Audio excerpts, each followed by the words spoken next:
in the finite, and by doing this, to gradually come to know the will of that which is invisible but inevitable.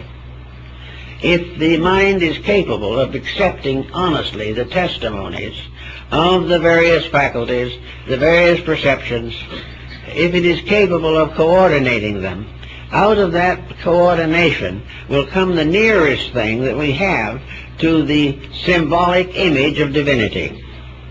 When everything has been reconciled and brought into harmony with universal law, the individual comes as close as anyone can come to the experience of the presence of God.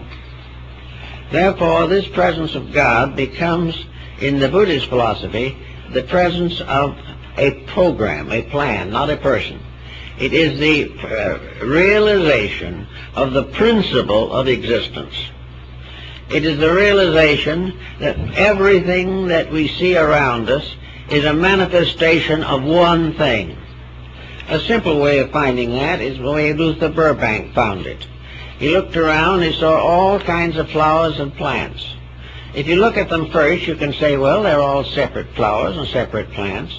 They're different shapes, different colors. Some have beautiful aromas and others do not. So that this is a field full of flowers. But Burbank realized that this field full of flowers was simply the way his eyes, the way his mental faculties explored the field. He knew somewhere within himself that there was only one life behind all of these flowers. And if that life failed, they all died. Therefore, they were not separate as they appeared to be. They were merely expressions of one life energy, moving inevitably in space and over the surface of the earth. He realized that the seed and the flower and the plant, all were phases of one process of eternal unfoldment in nature. He realized that the great oak tree was hidden in the acorn. He realized that all great things emerge from sources that are invisible, and everything that exists depends for existence upon one life. That no creature has a life of itself. It's only a differentiation of a universal life. Each thing is part of all other things. Each person is part of humanity. And humanity as a whole is part of life in space and as far as we can imagine. Therefore, this one life is the thing that we are trying to understand as much as we can. And we can never see it in its nakedness, because it is beyond any conception or projection that we can imagine. The only way we can find it is through this cosmotheistic approach, in which suddenly we see creation as the body of the creating power. We suddenly see the universe as the eternal. And this eternal, when we view it this way, we must recognize that it has every faculty, power, and attitude conceivable within itself. That there is no part of existence that is beyond this eternal principle, and that this principle is utterly mathematical, utterly realistic, absolutely natural, because it is the creator of nature and manifests through it. When we begin to study these factors a little more clearly, we may gain a little strength to object to the false teachings of our own intellects. We may find that it is easier to believe in good if we begin to recognize that the principle of good is the life principle of everything that exists, and that actually the good is not only a condition, it is an inevitable. And that which exists must ultimately become good, because nothing in nature is lost. So in this type of thing, the Zen man begins to reduce his wants, cultivate a universal quietude, meditate upon the realities of life, and gradually gain the realization of the tremendous power that is within himself.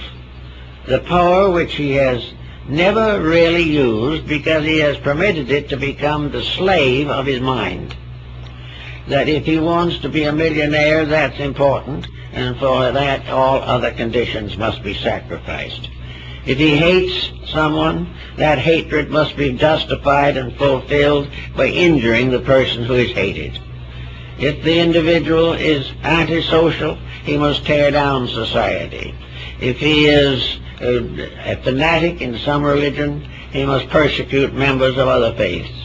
All these things are mental delusions. They are all the direct result of the individual losing control of his own life and allowing it to pass into the complete control of his mental coordinator. The coordinator can tell him that these armies have righteous causes, that the feud has lasted for ages.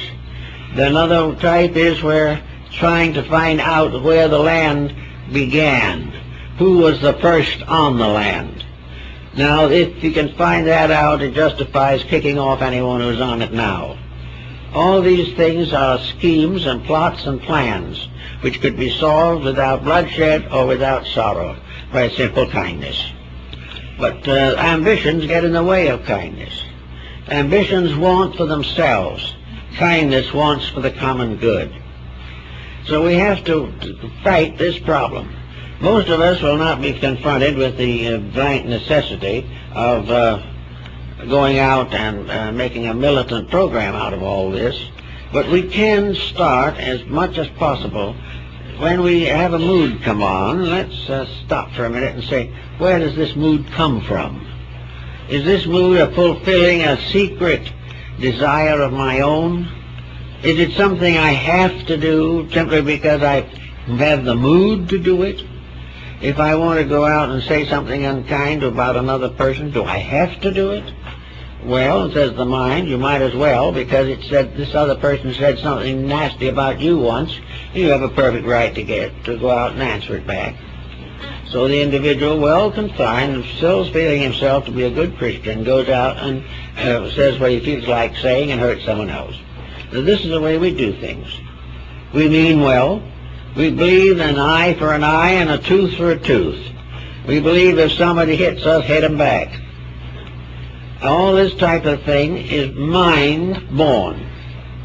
It is part of ages of mental conditioning in which we, from education onward, we train the mind to a defensive, offensive code of life. We constantly show the mind what's wrong with everything. We constantly prove to the mind that in some mysterious way we are better than anyone else.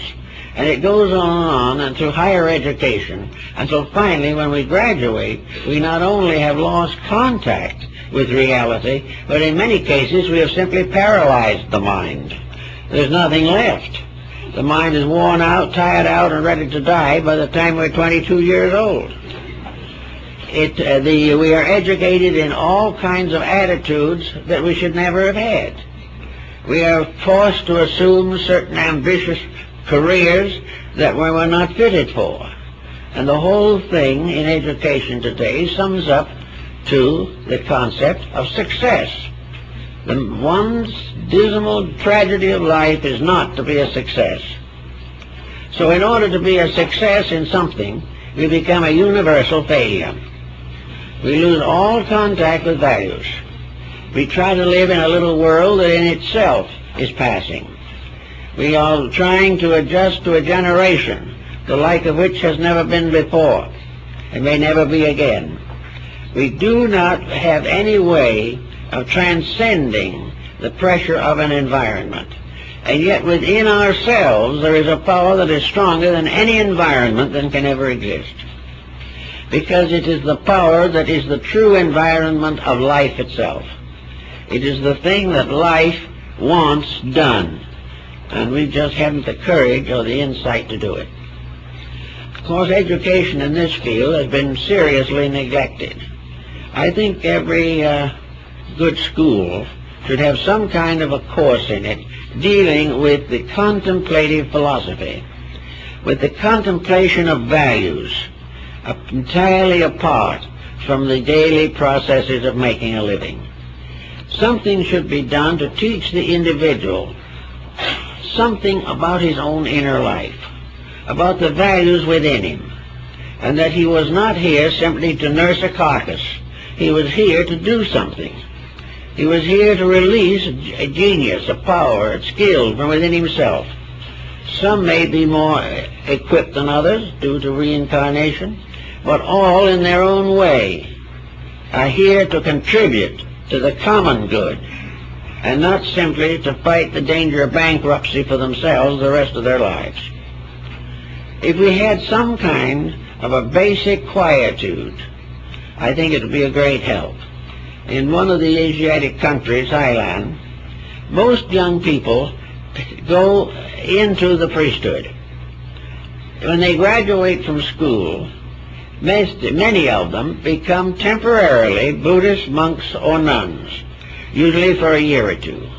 And during that period, they have graduated from school. Now they are there to discover and experience the tranquilities of the spirit. They live an ascetic life for that period of time. It's not permanent, but it's a part of a postgraduate course in being a human being. As a result of being poverty dominated, they have nothing. They can have nothing. The only thing they can accept is a little food in a bowl, and it must be given to them. But this gets through some of this arrogance. It gets through a lot of pretension. Also, these young people wandering along the countrysides as mendicants begin to discover people.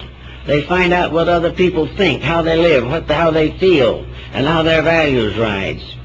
It's a very great and interesting experience, and it is something, an equivalent to which would be very useful here. That the individual graduating with skill from with our institutions would have a pilgrimage of a year of dedication, or would be required to go out and practice his skill in some foreign field or some level of society where he will serve others without compensation. I think after that he might have an entirely different viewpoint on life. Most of those who have gone out in various ways in Peace Corps work and so forth have been considerably influenced by what they have seen and have come to realize more of the real problems of humanity, problems that we carefully conceal from ourselves and from each other. So the Buddhist attitude of the Zen man has this quietude in it, not to become rich or great, but to become better. And if there is a native talent, as ML may be, that this talent should be used for the common good of mankind. Out of this, the workman is worthy of his hire, but the concept of vast accumulations under the name of success must be left behind. The real success is the individual whose usefulness is great and who is able to contribute strongly to the well-being of others. Years ago, there was a little story told, it's kind of cute. In Buddhist temples in Japan, including the Zen temples, there are very wide eaves and beautiful tiles and so forth. And these temple walls and ceilings on the outside, the roofs, become the proper places for birds to gather. And they come by thousands, and the old monks feed them and take good care of them, for the first veterinary hospitals in the world were managed by Buddhists. A tourist comes in and sees these birds up there, looks down around and says, "My, those birds are messy. They're messing up the whole place." And the old Buddhist monks say, "They're not messy. They're not messy. They're very lovely and beautiful. We take care of them.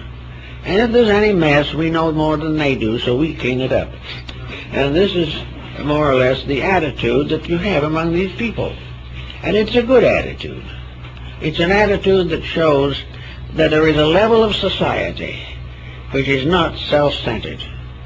There is a part of human nature that will not be denied the experience of the presence of a divine power. In every society, atheistic or heathen so-called, there are those that have no philosophy of religion. There are some who set themselves aside automatically for some type of charity, for some good work, for something to help other people.